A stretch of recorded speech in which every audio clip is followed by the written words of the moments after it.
resident or the common citizen can actually feel the change? Well, I think, again, I come back to this people power. You know, people have to mobilize themselves, have to be mobilized to ensure that they are part of the governance contract, that decisions that are made in their name benefit them. So people's movements, social movements, civic groups, parliaments, civil servants have to rethink the way in which we have run the continent up to now, because we have been exposed as the continent for not taking life seriously. A number of countries go to sign up international conventions and international agreements. At the national level, we need to be carrying out audits of all the international conventions our countries have signed up to, especially human rights conventions, human rights agreements, human rights provisions, and ensure that they find expression domestically. We don't do that, then we'll continue to be on the receiving end of impacts that we are not part of in terms of creating the problem in the first place. So again, I'm thinking of people power, mobilizing people in each country. We have seen citizen alliances, we have seen people-to-people solidarity emerge in the last year in response to COVID-19 in ways we have not seen before. Regional integration has taken a new meaning. When an election was conducted in Tanzania and the pre-election period was such that the weaponization of the law was deployed to punish opposition groups, we saw a Pan-African movement on Tanzania we had not seen before. When the Ugandan government decided they would arrest Nicholas Opio on trumped-up charges, they saw a response from Cape to Cairo condemning that. And we are seeing as well people rising up now condemning what we're seeing in Mozambique. So this new Pan-African solidarity of civil society groups, of churches, of youth, of women, is what we need to mobilize. Policies made in our names are implemented, and we can actually audit the progress in each of them. All right. I think that's a very good place to end it. Thank you very much, sir. Deprose Muchana, who is the Amnesty International Director for East and Southern Africa, just giving us an in-depth look at that in an Amnesty International report that was released today. Elsewhere, a family in Likuyani, Kakamega County, is in mourning after their son Elijah Thiru was killed and his body torched along Juba-Nimule Road in Southern Sudan on April 1st. The body was brought into the country by the deceased friend after South Sudan authorities threatened to bury the victim in a mass grave. Thiru is among several foreigners who were ambushed and killed by gunmen along major highway in South Sudan. Elvis Koskei has that story. Matunda area, Kakamega County, will meet the family of Elijah Thiru at the graveyard of their kin, was mysteriously murdered by gunmen along the Juba-Nimule Highway on April 1st in South Sudan. On the fateful day, the family hoped that the news of Thiru's death was an April Fool's prank, but it was not. After learning of the death of his friend on social media, on Sunday 3rd, Collins Chapuruka, a contractor based in Juba, started a 26-hour drive to bring back Elijah's body to Kenya after South Sudan authorities threatened to bury in a mass grave. The Juba Teaching Hospital, because if kama tuko na watu ambao wameuawa wanapelekwa kwa hospitali kuu. Kwenda kwa hospitali nikaambiwa kwanza hizo mili hazijaletwa hapa na tujiona mili zote. Hizo labda walizika huko penye walifariki because walichoma wanaonekana mbaya. I have some photos in my phone. If you want, I will share with you. Yeah. So nikauliza sasa wanaweza kuwa wamezika wapi? Nikaambiwa wanaweza kuwa wamezika Nimli. Na nilikuwa na gari kangu huwa kanashinda Juba. Nikasema okay, Nimli is something like 3 to 4 hours. Because hakuna kusimamishwa kwa barabara kama ni private, but kama ni public ndio wanasumbua. Nikasema Roju mimi naenda niangalie. Nikaenda mpaka kwa scene penye walikuwa wamemuua. Nikaona ingawaje roho ilikuwa inatetemeka, nikapita tu kwanza. Nikaenda mpaka mahali panaitwa Nimli, the Uganda South Sudan border. Nikaenda kwa hospitali hapo nikauliza wale waliofariki kwa hii barabara hivi na hivi walipelekwa wapi? Because nimeenda pale kwa scene na hakuna mtu, there is no any house around yenye nitauliza marehemu wako wapi. Police narrates how his friend was shot at and burnt beyond recognition by the gunmen along the Juba-Nimule highway. Nikajijaza roho, akafungua hizo vitu, yani unaona mili zingine za kamba mbaya, but nikaamua tu hapana. Si huyu. Fungua nyingine, si huyu. mpaka nikapata yule mwenye amechomeka, alikuwa amechomeka vibaya sana. Miguu imechomeka mpaka imekuwa jivu, yani miguu ni kama hakuna. Huku yani yote hata you cannot know him. Thank God kichwa yake, kuna vile najua kichwa yake inakaa kuna kipara, alafu alikuwa ameacha ndevu. So vile nigundua hivyo, nikasema huyu ndio mwili ambayo tunatafuta. Nikasema sawa. Kwenda kuangalia kwa kitabu, kumbe walikuwa wameripotia embassy ya Kenyan embassy. Embassy walikuwa wameandika tu jina na wameandika namba ya staff mwenye anafanya na embassy. Walikuwa wanaongojea tu kitu kama around, because huko mwili kimaliza more than 6 days they bury the body kwa mass grave.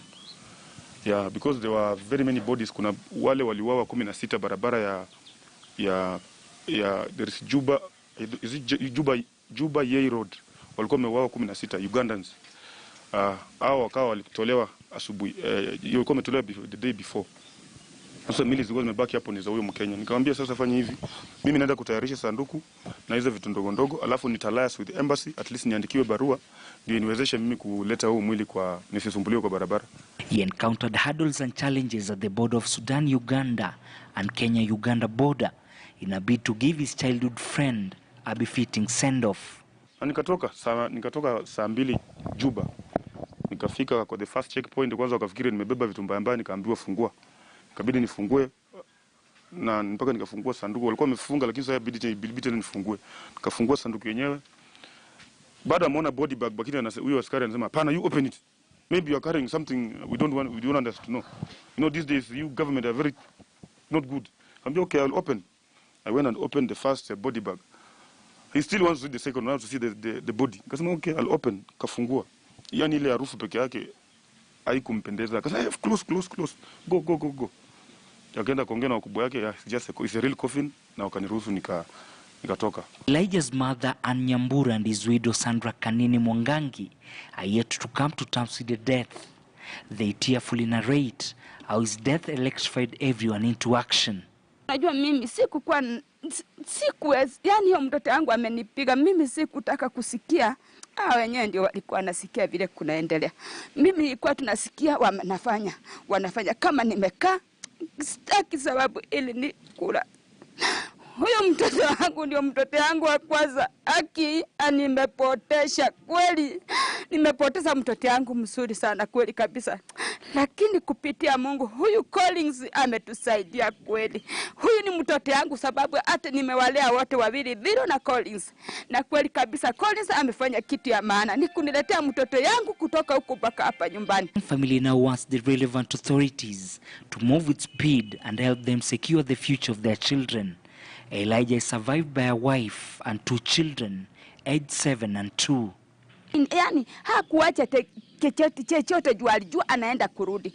Sasa mimi naomba tusaidiwe tu niweze kulea hii watoto. Hii watoto ni watoto wake kweli kabisa. Nisaidiwe tu na serikali kuwalea. Sababu mimi siwezi peke yangu. Pengo yenye amewacha ni kubwa zaidi. Sababu mimi ni mtoto yangu ya kwanza. Hao wengine ni wadogo na alikuwa tegemeo. Munisaidie tu. Earlier this month, the Kenyan government cautioned its drivers against using Juba Yei Highway following a fatal attack. Elvis Kosgei, KTN News, Kakamega County. Quite heartbreaking, but finally Tuesday marked the 125th anniversary of the first modern Olympic Games, which took place in Athens in 1896. The 10-day event was officially known as the Games of the Olympiad and was the largest international sporting event, with some 241 athletes from 14 countries competing in 43 events. Approximately 2/3 of the participants were from Greece. Here are sights and sounds from previous Olympic events in our images of the day.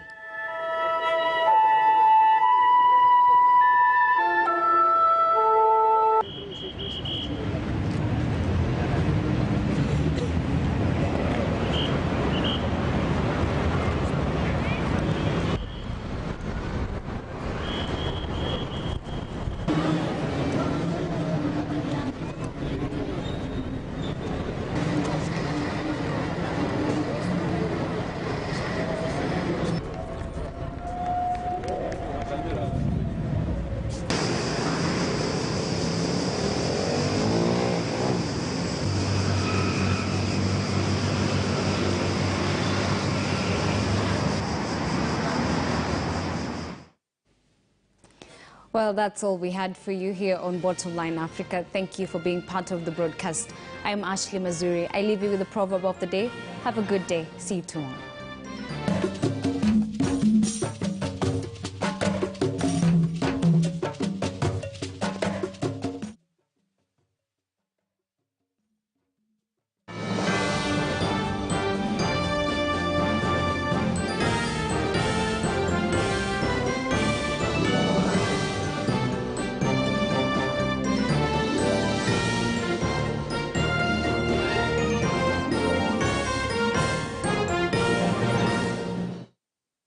Viungani vya mtaa wa Mabando wa Mukuru, maeneo ya hazina sana sana na hata balozi mtaani South B. Kwa miaka 4 sasa, mwanadada huyu ameendelea kupata umaarufu kufuatia juhudi zake za kipekee kuhakikisha kwamba anajipatia pato la siku. Kuanzia mafungulia ng'ombe hadi ya dhuhuri, Frida Ndanu maarufu kama Karo, anayeishi maeneo ya Pipeline, anafahamu fika yeye ni tegemeo kubwa kwa wapenzi wa kifungua kinywa kutumia mkate. Asubuhi yangu anza saa 10:30. Naamka, najitayarisha. Saa 11 naondoka kutoka kwa nyumba Pipeline. Nachukua Embasaba, nakuja mpaka Benview, na connect mpaka South B. Then napata mkate imekuja. Sometimes nakujanga mapema. Sengine nafika mapema na igonja. So saa 12 sharp naanza kudistribute. Kwa kutumia baisikeli yake aliyolazimika kuinunua baada ya kuchangizana mapato yake ya kila siku, mama huyo wa mtoto mmoja anasema kwa siku anauza kati ya kreti 15 na 30, siku ikiwa nzuri. Anapewa faida ya shilingi 70 kwa kila kreti. Kama tuseme umepata kitu kama 1500, unapata nalipa nyumba, fees ya mtoto shule na wengine mahitaji yangu. Kifungua mimba kwa familia ya watoto 5, kamwe hajakata tamaa maishani licha ya kuwa alijipata mjamzito punde tu baada ya kukamilisha masomo yake ya kidato cha 4. Akiwa na umri wa miaka 22, Karo anapania kuwa nesi kwenye siku za halafu. After kumaliza form 4 nilipata mtoto. Then nyumbani ile kulelewa na single mom, angekuwa na uwezo wa kunipeleka shule further. Wenye niliona sipati kazi ndio nikaanza kusupply mkate. Then yukakuwa kama njia kujiajiri. Ushauri wake kwa akina dada ni kwamba wasibague kazi na wanapoipata waitunze kwa kuwa kakamavu. Kuna hawa watu wengine walinikanyagia bike, then wakaenda, wakaniambia nifanye venye nataka, then wakaenda. Wengine wananiuliza, wewe unafanya kazi ya wanaume, kwa nini usitafute kazi ya wanawake? Nafanya tu kunyamaza juu huwezi mjibu. Wengine wanasema wache uende baisikeli utafute duthi. Naambia duthi itakuja kwa muda. Ni nini ambacho kinakupa msukumo wa kufanya hii kazi kila siku licha ya zile changamoto ambazo unapitia? Ni mtoto wangu, uni-inspire sana. Juu taki maisha yenye ulikaa, mtoto wako nataka at least akae maisha mengine. Kwa sasa anajivunia kuwa miongoni mwa vijana wachache nchini walio na ajira, akitaraji kwamba siku moja atafanikiwa na kuimarisha kiwango cha masomo yake. This is KTN News.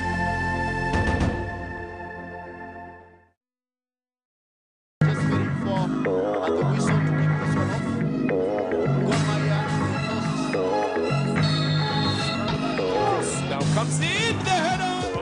This is going to be a foul.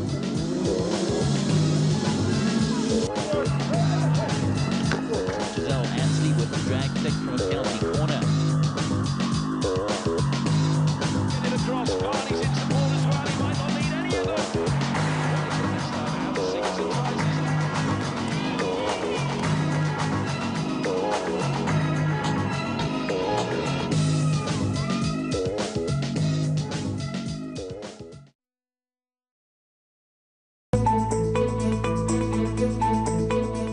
Wakenya wamekuwa naulizia Baba Zero yuko wapi? Mimi niko hapa. I'm taking my time to enjoy the finer things in life. Nazizi alienda wapi? Mimi nimekuwa nafanya muziki kwa miaka 21 sasa hivi. Kuimba ni kazi yangu, ni kipaji changu. Nimewaachia watu siasa, siingilii.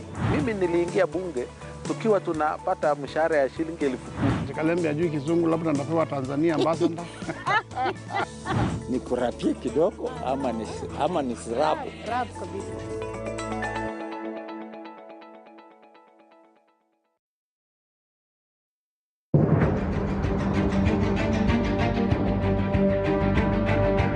The demand for communications in offices, in hotels, in all these commercial office spaces across the country went down, but it went up in residential spaces. And so we then had to rebalance our network. Talk to us a little bit about Loon. We decided to pilot and to see if this could be undertaken with commercial use. And clearly it didn't work out. The merger with Airtel. Completely off the table.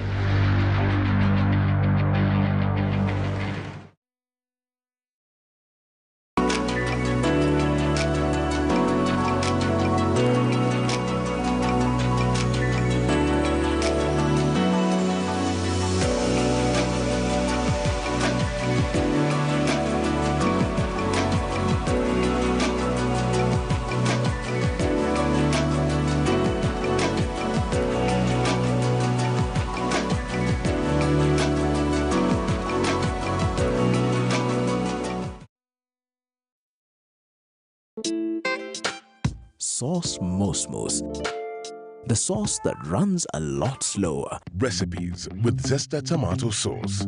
In a large saucepan, melt butter and finely chopped onions, garlic and tomato paste and cook for about 5 minutes. Add Zesta tomato sauce and veggie stock and bring to boil. Fry your fish fillets until golden and well cooked through. Add the fish to the tomato sauce, turning the fish a couple of times to coat. Sprinkle with fresh parsley and serve warm.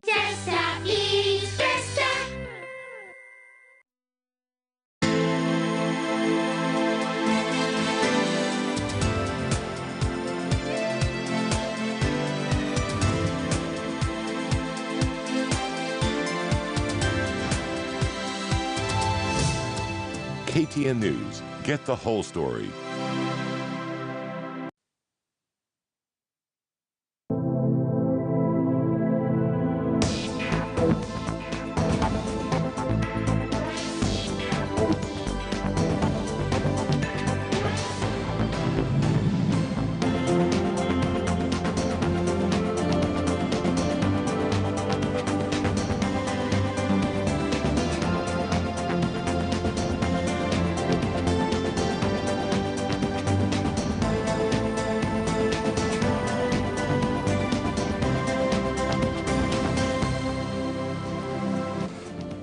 Well, a very good afternoon to you. Welcome to Business Today. Remember when Kenya was placed under the red list by the UK? Well, we reacted back and we saw some push and pull between the two countries. Well, there is some progress in that regard. We have seen CS in charge of matters foreign affairs tweeting actually from the official handle of Foreign Affairs Kenya that the Cabinet Secretary, Ambassador Rachel Mamo, today held positive deliberations with the UK Foreign Secretary, and they agreed on the establishment of a joint emergency committee to address COVID-19 emergency travel restrictions. So there is some light at the end of the tunnel. That notwithstanding, we shall be having a detailed discussion on matters development economics in Africa, sub-Saharan Africa, Kenya to be specific. Where do we stand in this regard, especially amidst a pandemic and a new wave, a new variant of coronavirus hitting the world? Well, that and many more right here on Business Today. I'm Noah Kipkimboy. We start with the markets.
Well, we start with matters performance of the economy. The Kenya Purchasing Managers Index dropped to its lowest for 9 months in March, as private sector companies reported only a marginal expansion in output and a slowdown in new order growth as cash flow issues limited customer spending. Employment numbers increased only modestly, while inventories rose at the slowest rate in the current growth sequence. Rising fuel prices, meanwhile, led to another sharp uptick in purchase prices, driving further pressure on farms' margins. The headline PMI fell for the second month running in March from 50.9 in February to 50.6. The latest reading pointed to just a marginal improvement in the health of the private sector and the weakest seen since the recovery in economic conditions from the initial impact of COVID-19 pandemic that began last June.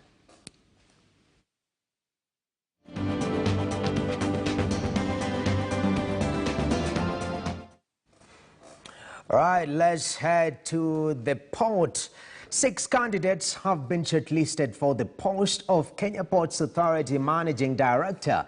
The Parastatals Board has announced that the candidates were selected from a list of 70 applicants seeking to occupy the seat that has been vacant since March last year following the resignation of Daniel Manduku, who is facing corruption charges. KPA Board Chair, retired General Joseph Kibwana, is expected to physically interview the shortlisted candidates. It has 45 days to complete the hiring of a new managing director.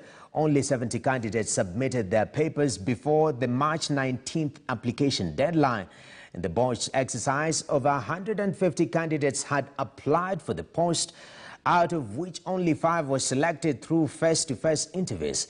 KPA chairman declined to reveal the names of the 6 shortlisted candidates, saying the information was not available for the public. And on matters flowers, the country stands to lose more than 25 billion shillings in flower exports with the ongoing diplomatic war between Kenya and the UK. With the UK being Kenya's second largest importer of flowers, anxiety has gripped the sector. The Kenya Flower Council has warned of a major disruption coming when the sector that was hard hit by the COVID-19 pandemic was beginning to recover. Last week, the UK government placed Kenya among the red list following an upsurge in cases of COVID-19 and banned passenger flights into the country from April 9th. In response, Kenya introduced strict rules for the passengers arriving from the UK.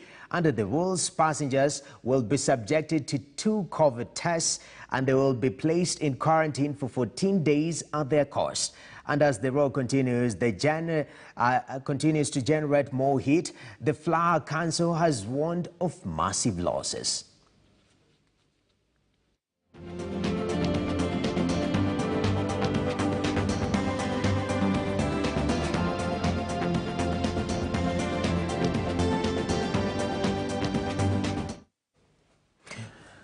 Well, on matters Kenya-UK row, last week the United Kingdom announced that it had included Kenya on the red list, banning travellers entering the European country from this week, Friday, 9th April.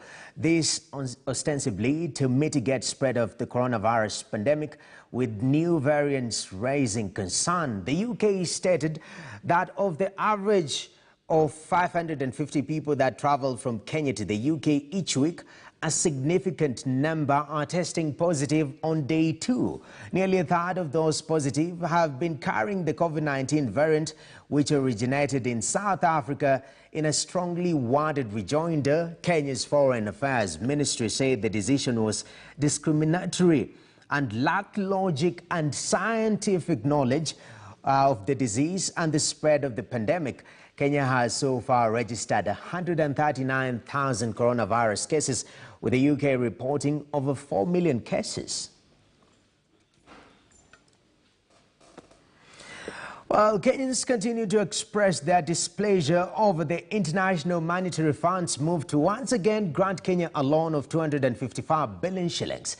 Many Kenyans who have signed an online petition are unhappy of the manner in which the government has spent COVID-19 funds, with some saying there is no proper accountability. KTN's Ashley Mazuri reports. Hours after the International Monetary Fund approved the disbursement of 255 billion shillings to Kenya, Kenyans reacted immediately, with many expressing their disapproval online. Hashtags Stop Loaning Kenya and Stop Giving Kenya Loans trended for the better part of the weekend, and today a new hashtag popped up, hashtag Dear IMF. In the various hashtags, Kenyans on social media platforms took the chance to air their grievances, with many saying before loans are issued, there needs to be accountability. Others were simply angry about the government's insatiable appetite for racking up debt. Some citizens have even gone a step further to start an online petition seeking to stop loans by IMF to the government of Kenya. So far, more than 150,000 Kenyans have signed the petition. Hizo pesa kama ungeweza kuwajibika katika kila jambo inaweza kuwa mzuri. Lakini mwishowe utakuja usikie story kwamba pesa iliende ikakuwa mwishowe tubaki hapo mahali tunakuanga kawaida. Though IMF is yet to respond to Kenyans' plea, economist Ken Gishinga claims from the IMF perspective, it is easy to issue loans because the country has never defaulted. From the Kenyans who are sort of agitating online, I think they're trying to raise the question that we might see increased taxes, we might see diversion of funds from key social sectors to be able to repay, and that might have major social consequences. Kenya's debt appetite has been on the rise. Since President Uhuru Kenyatta assumed office, the country's debt level has grown by 289.5%. In June 2013, Kenya's debt stood at 1.9 trillion shillings. It rose to 2.8 trillion shillings in 2 years and has been on an upward trajectory ever since. According to the latest data, as of January 2021, Kenya's debt stood at 7.4 trillion shillings. Public debt is expected to hit 10.3 trillion shillings by the time President Uhuru Kenyatta leaves office.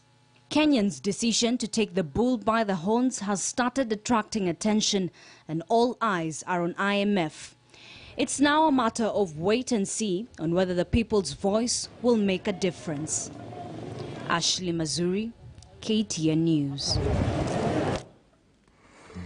And the big question is just why are Kenyans furious over the new IMF loans to Kenya? While KTN's Abi Agina explains why many are outraged over this new loan, which is meant to assist the country at a time the Kenyan economy continues to contract, with the Jubilee administration turning a blind eye to the rising debt levels.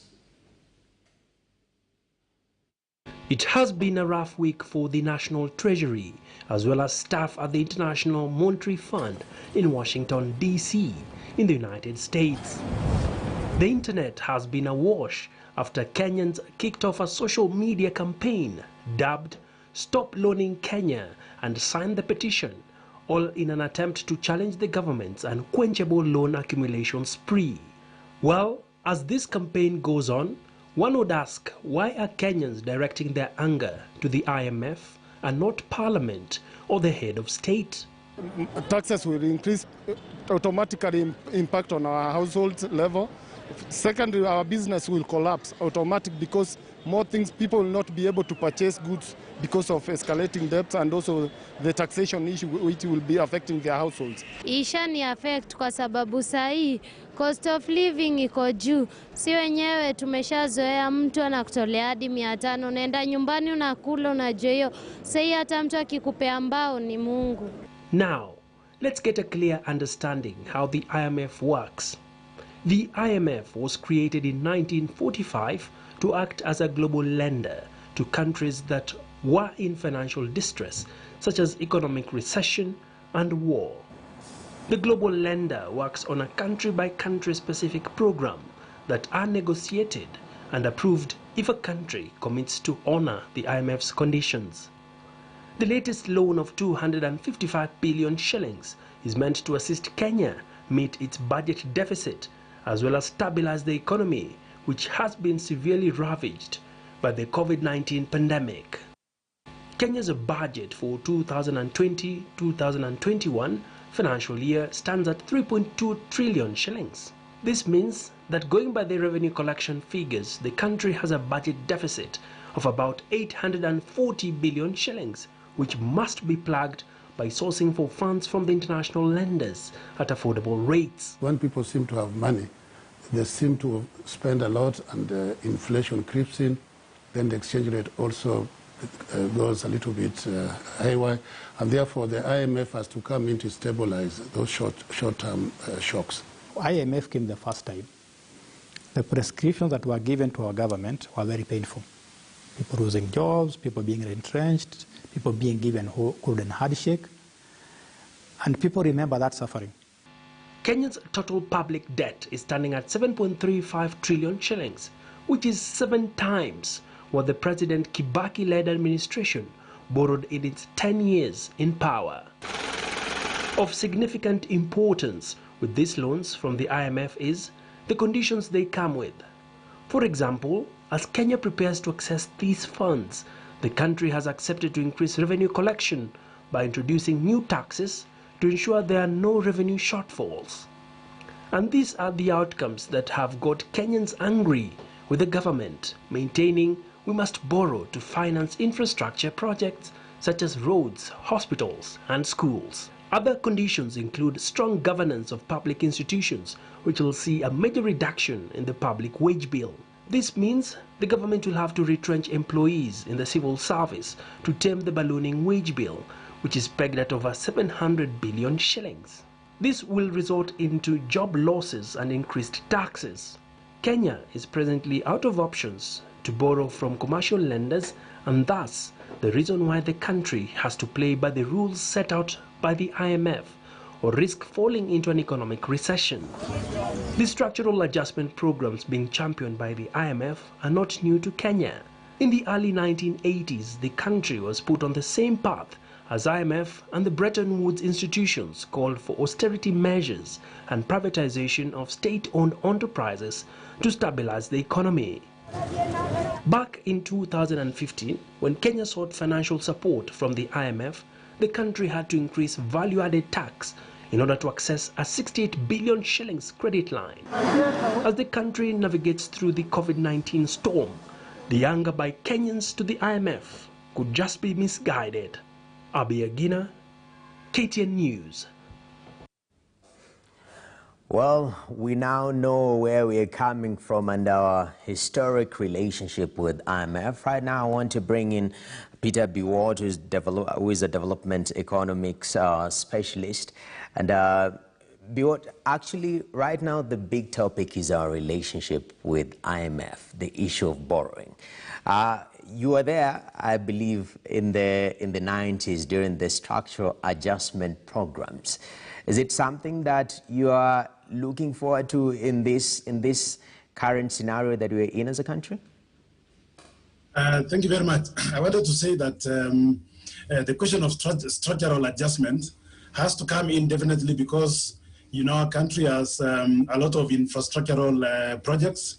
We have a high spending appetite, and I think there are those projects which are going on. And again, if you look at, you know, the consequence of the pandemic, we are at very interesting times. Currently, we are faced by COVID-19 pandemic. So you realize that the economy has actually slowed down as a result of that shock.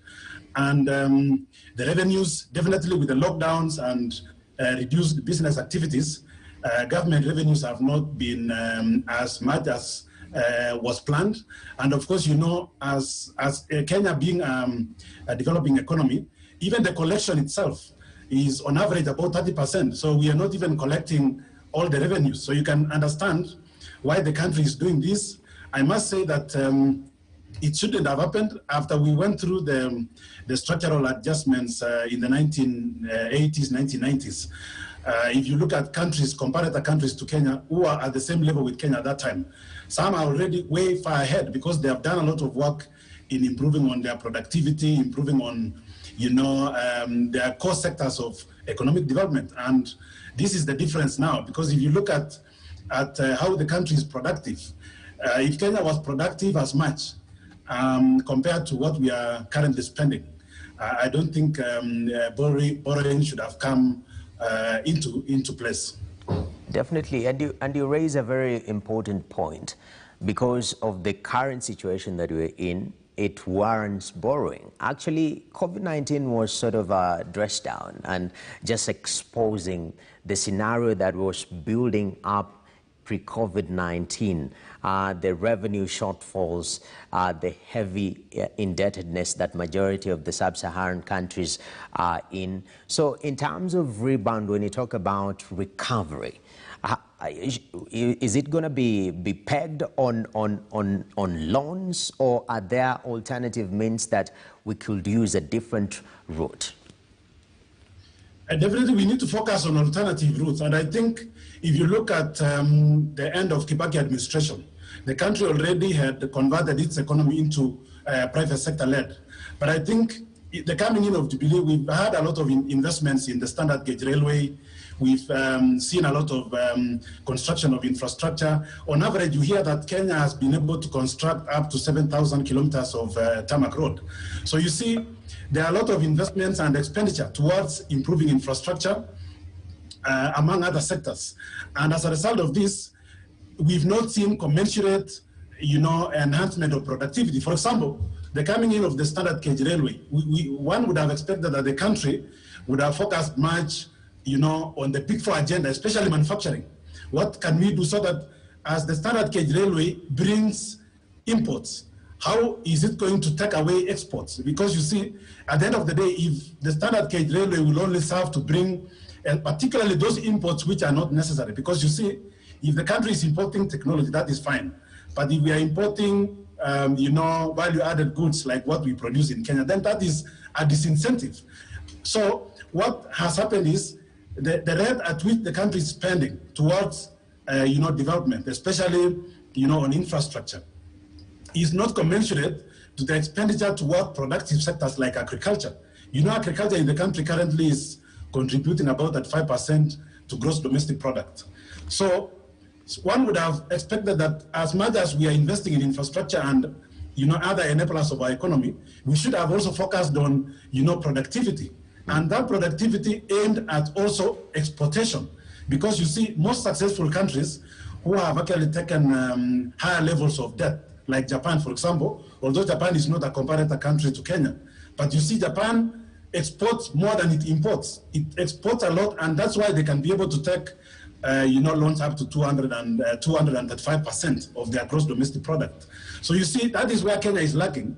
And this is something that, the country needs to consider, because moving forward, if we continue spending a lot and we're not generating sufficient, resources, which can be generated locally, and it can be generated also internationally through exports, for the country to gain foreign exchange. I think Kenya will continue borrowing if the current experience is anything to go by. Okay, so issue is focus on value addition, extracting value and not exporting jobs. So briefly, as we finish up, in the state that we're in, we've seen COVID-19 has been sort of an eye-opener of where we lie in terms of global trade. And it's open to the fact that we are very dependent, net importers. So in moving forward from this pandemic, do you think, briefly, there are, measures that we can implement to make sure that we are heading and we're turning this tide around? Thank you very much. I think where Kenya needs to go, and this is something that really the government needs to consider working with the private sector. All we know, Africa is the leading market for Kenyan exports. We know Kenyan exports to Africa is about 42%. But the focus of government, or the focus of those institutions which are charged with promotion of country exports or promotion of marketing of the country, is is more to, European and Western countries. We know Africa has an opportunity. Kenya was the first one to ratify the Africa Continental Free Trade Area. And we know Africa is the market to go. So what is needed is for the government to focus on, enhancing exports. And we cannot enhance exports to African continent if we do not for real focus on enhancement of manufacturing sector. We should not pay lip service to the manufacturing sector. What we need to do is really to put down incentive, even as we go to the lockdown that has been announced recently by the president. What should have been done is a focus on enhancing productivity from the manufacturing sector. It means we can continue the fiscal policies, although the IMF has said that the country needs to focus on revenue collection, through taxation. But I think one way of expanding the tax base is giving more incentives to the manufacturing sector, giving more incentives to, the small, micro, medium enterprise. And I've seen in the current budget policy statement that the government is focused on some of these things. All right. Thank you very much, Peter Biwott, development economics expert. Thank you very much for your insight. Right now, Business Today takes a short break. We'll return with BBC's Money Daily and continue thereafter. Stay tuned.